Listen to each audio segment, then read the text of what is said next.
शंभुनाथ जी, क्या राम के नाम को, अयोध्या के विषय को, राम मंदिर के विषय को इतनी इजीली, आसानी से इग्नोर किया जा सकता है? क्या कोई भी दल इस वक्त ये अफोर्ड कर सकता है? अगर योगी आदित्यनाथ वहां से चुनाव लड़ते हैं तो यह स्वाभाविक है। सिर्फ 82 सीटें ही नहीं अवध की, पूरे उत्तर प्रदेश की सीटों पर भी इसका असर पड़ता है। इसका रेडिएशन, इसका प्रभाव सुदूर उत्तर प्रदेश के विधानसभा क्षेत्रों तक भी जाता है। यह हमने देखा है।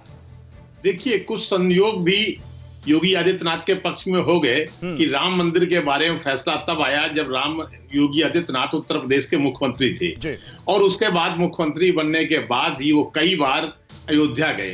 तो एक तरह से अयोध्या के पर्याय बन गए हैं योगी आदित्यनाथ। उनके गेरुआ कपड़े, उनके लोगों का आना जाना, ये सब तो ठीक है निश्चित तौर पे, लेकिन ये भी एक सवाल उठता है, क्या योगी आदित्यनाथ गोरखपुर से क्यों नहीं लड़ना चाहते, जो उनकी परंपरागत सीट है? गोरखपीठ का गोरख धाम भी उतना ही महत्वपूर्ण है जितना कि अयोध्या धाम हो सकता है, क्योंकि हर एक धाम की अपनी एक प्रतिष्ठा होती है, हर पीठ की अपनी एक प्रतिष्ठा होती है। तो अयोध्या में लड़ने का मतलब है कि या तो योगी जी गोरखपुर से नहीं लड़ना चाहते, अयोध्या से कोई संदेश जाएगा, भाई अयोध्या में राम मंदिर बन रहा है, वो बीजेपी बनवा रही है, सबको पता है कि बीजेपी ने वहां के लिए लड़ाई लड़ी, तो वो बात तो यहीं से खत्म हो जाती है। लेकिन मेरी ख्याल से अगर वो गोरखपुर से चुनाव लड़े तो ईस्टर्न यूपी पर एक बड़ा भारी संदेश जाएगा, ईस्टर्न यूपी की सीटों पे, कि उनको उसका लाभ मिले।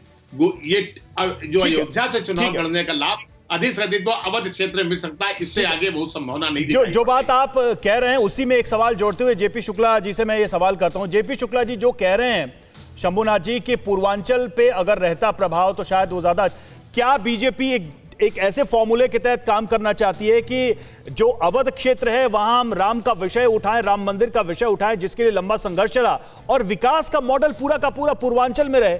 तो ये जो डबल मॉडल है, इसके जरिए दोनों बैलेंस हो जाएंगे। क्या आप इसमें देख पा रहे हैं कहीं कोई सच्चाई या कोई संभावना?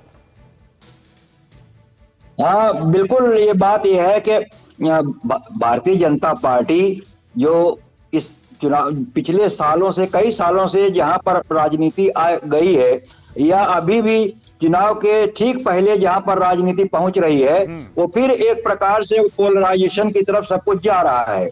क्योंकि स्वामी प्रसाद मौर्य ने इस्तीफा दे दिया, तो ये सब कास्ट पॉलिटिक्स एक तरफ जा रही है, जो कि भारतीय जनता पार्टी को सूट नहीं करती। भारतीय जनता पार्टी इस कास्ट पॉलिटिक्स को काटने के लिए पोलराइजेशन की तरफ अवश्य जाएगी।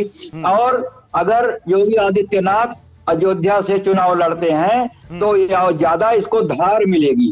धारदार तरीके से भारतीय जनता पार्टी ये पोलराइजेशन की राजनीति को आगे बढ़ाने में सक्षम होगी, यही मुझको लगता है। अभी तरह तरह की जो बातें उठाई जा रही हैं कि गोरखपुर से क्यों नहीं लड़ रहे हैं, वहां से क्यों नहीं लड़ रहे हैं, अरे ये फैसला केवल योगी आदित्यनाथ का अपना थोड़े ही है, ये तो फैसला पार्टी का है, और ये राष्ट्रीय स्तर पर ये निर्णय लिया जा रहा है कि वो कहां से उनको लड़ाया जाए कि पार्टी को ज्यादा से ज्यादा फायदा हो। अगर एक कैलकुलेशन किया होगा कि भाई अगर ये विषय रहता है हमारे साथ, और इस बार चूंकि योगी आदित्यनाथ अयोध्या से चुनाव लड़ते हैं, तो इसका पूरा असर जो है अवध क्षेत्र में जो स्थितियां थोड़ी बहुत बिगड़ती हैं उसको संतुलित कर लिया जाएगा। मनीष हमारे साथ जुड़े हुए हैं इस वक्त। मनीष, ये जो 80-20 की बात कही गई, इस मुद्दे को उठाया गया और इस पर बीजेपी पर हमले भी हुए, क्या वो जो 80-20 है, वो जो बात कही जा रही है कि जातियों का गणित खराब हो रहा है, उसको बैलेंस कर देगा और ये उसी डायरेक्शन में बढ़ता हुआ मामला लग रहा है? क्योंकि अगर राम है, अयोध्या है, तो बात हिंदुत्व की होगी, हिंदू अस्मिता, कल्चर की होगी, सम्मान की होगी। इससे तो उत्तर प्रदेश का चुनाव बच नहीं पाएगा। देखिए, बिल्कुल रवि, अखिलेश यादव जो पिछड़े तबके के लोग हैं उनको एक साथ जोड़ने की कोशिश कर रहे हैं, जाति गोलबंदी बनाने की कवायद कर रहे हैं, जाति गोलबंदी का जवाब हिंदुत्व कार्ड के जरिए देने की कोशिश, और वो रणनीति बीजेपी अब अपनाती हुई दिखाई दे रही है। इसमें कोई दो राय नहीं है कि योगी आदित्यनाथ हिंदुत्व के एक बड़े ब्रांड के तौर पर स्थापित है। अब इसी ब्रांड का सहारा लेकर राम की सहारे अपनी नैया पार लगाने की कवायद अवध क्षेत्र की 82 सीटों के जरिए नहीं हो रही, बल्कि पूरे प्रदेश में हो रही है, क्योंकि इसका असर ब्रज क्षेत्र पर भी पड़ना है, इसका असर पूर्वांचल भी पड़ना है, गोरखपुर की बेल्ट तक अगर योगी आदित्यनाथ अयोध्या की सीट से चुनाव लड़ते हैं तो इसका असर पड़ना, प्रभाव पड़ना लाजमी सी बात है। बीते अगर पौने 5 साल में देखें तो लगातार अयोध्या में जो विकास काम हुए हैं, जो अंतर्राष्ट्रीय एयरपोर्ट बना, जो रेलवे स्टेशन का सौंदर्यीकरण हुआ, जो नई अयोध्या बसाई जा रही है, उसमें मुख्यमंत्री योगी आदित्यनाथ विशेष बहुत सारा फोकस भी रहा है। जो बात आप कह रहे हैं, उनके दौरे 42 बार अगर वो जाते हैं 5 साल के कार्यकाल में और हर बार किसी कार्यक्रम और योजना के साथ जाते हैं, तो ये अपने आप में शुरुआत में ही एक प्लानिंग का हिस्सा लगती है। मनीष, बहुत बहुत शुक्रिया इस अपडेट के लिए। और अड़ी सोमवार से शुक्रवार शाम 6 बजे सिर्फ TV9 भारतवर्ष पर।